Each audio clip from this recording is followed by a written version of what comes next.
이 같은 문건과 이 같은 진술이 나왔는데 지난 정부 당시 검찰은 제대로 수사를 했느냐, 수사의 진정성이 과연 1부터 10까지라고 한다면 한 몇이었느냐, 이 문제는 제기할 수 있을 것 같습니다. 함께 보시죠.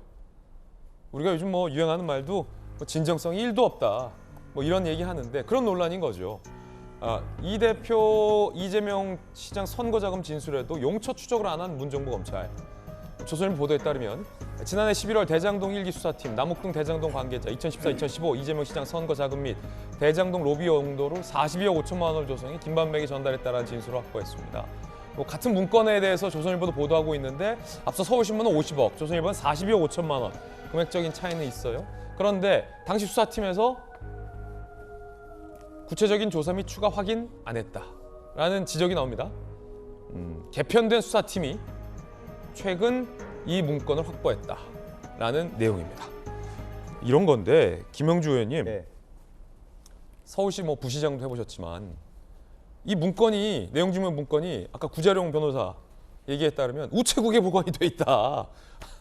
그러면 사실은 뭐 민주당사 압수수색하기 힘들잖아요. 막 막고 하니까, 당사 침탈 이러니까. 근데 우체국은 들어가서 내용증명 문건 좀 볼 수 있습니까? 그러면 여기 있습니다. 지난 정부 수사팀이 이거 확보도 안 했다는 겁니까? 아니면 확보하고도 그냥 못 본 척 한 겁니까? 시점으로 보면은 사실은 그런 물건이 안 나오기를 바란 것이 당시의 수사팀의 심정이 아니었나. 돌직구군요. 대선을 앞두고 그런 생각이 들고요. 또 당시에 추미애 장관도 대선 후보의 한 사람으로 있었고, 추미애 장관이 나중에 이재명 대표하고의 결합 부분에 있어서도 그런 것이 미묘하게 정보가 빠져나갈 수도 있고, 아무튼 이러한 어찌 보면 굉장히 폭발력이 있는 것을 그냥 공식적으로 내용 증명을 보낸다는 것도 굉장히 큰 행동이라고 보여지고, 네. 이러한 그 내용 자체가 일부 제가 생각할 때는 이낙연 총리 쪽으로 들어갔을 가능성이 많다. 저는 그렇게 그래서 보여고, 그때 토론 때 대장동 이야기를 네, 그래서 그 확신을 가지고 이낙연 총리가 이재명 후보를 밀어붙이는 배경도 저게 있지 않았겠냐라는 생각이고요. 큰 틀에서 본다라면 그 돈이 얼마든 480억이든 얼마든 간에 어쨌든 큰 그릇을 만들어 놓고, 저수기 만들어 놓고 큰 그릇의 4분의 1, 3분의 1, 뭐 6분의 1 부분을 빼쓰는 과정에서 불협화음이 생기고, 또 이미 저때부터 사단이 날 때를 대비하는 그런 한 발 빼기 수법이라고 봐요. 내용 증명을 보냈다는 것은 내가 더 잘못한 건 아니다. 잘못은 있지만 이런 것들이 나왔기 때문에 결과적으로는 어떻게 됐든 시점이 어떤 시점이었다는데 이런 파국으로 올 수밖에 없는 개연성이 충분히 있다. 그런 걸 저걸 말해주고 있고, 그렇다면 지난 대선 때 사실 그는 문정부 검사뿐만 아니라 어느 정부 검사도 사실은 정치의 눈치를 보고 있다. 저는 그렇게 얘기할 수밖에 없습니다. 혹시 김영주 의원님, 네.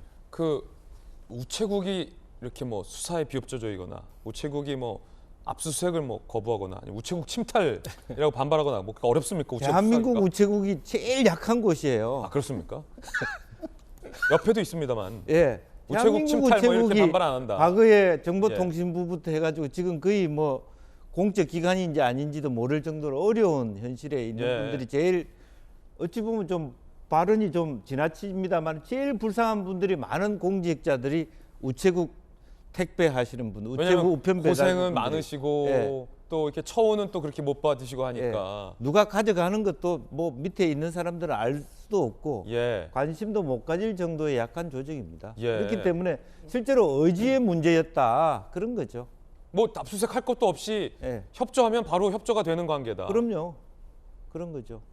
근데 왜 이 문건 이런 걸 확보를 했겠죠, 설마? 그러니까 해놓고 이걸 공개할 거냐 안 공개할 거냐에 대한 내부 토론이 있었다고 봐야 되죠. 그럴 수도 있겠군요.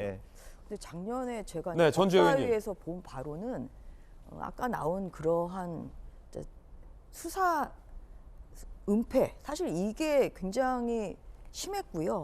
이 부분에 대해서는 지금이라도 뭐 자체적인 감찰을 통해서, 왜냐하면 지금 당시 수사팀 검사들이 다 대부분이 지금 검찰에 있잖아요. 그래서 진짜 이 수사 문개기에 대해서 저는 꼭 책임 소재는 밝혀야 된다고 생각합니다. 수사의 진정성이 1부터 10까지라고 보면 당시 수사팀은 어느 정도라고 보십니까? 전주혜 의원께서 보시기에. 한 2 정도 되는 것 같아요. 2. 이요? 예, 1이나 2. 왜냐하면 이.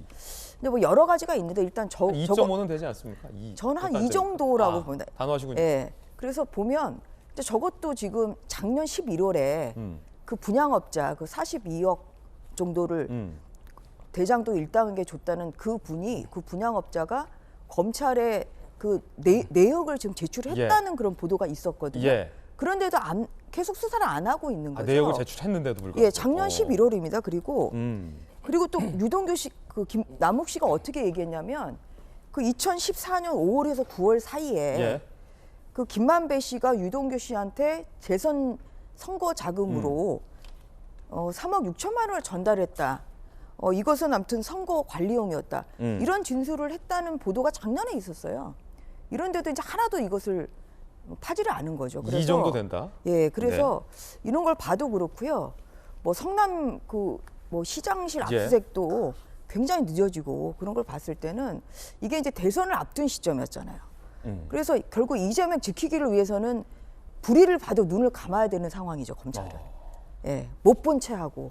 그래서 그 부분에 대해서 지금 사실 너무 늦어진 수사라 이게 이 전문 진술만 가지고 사실 실체를 밝히기는 저는 쉽지는 않을 걸로 보고 있고요.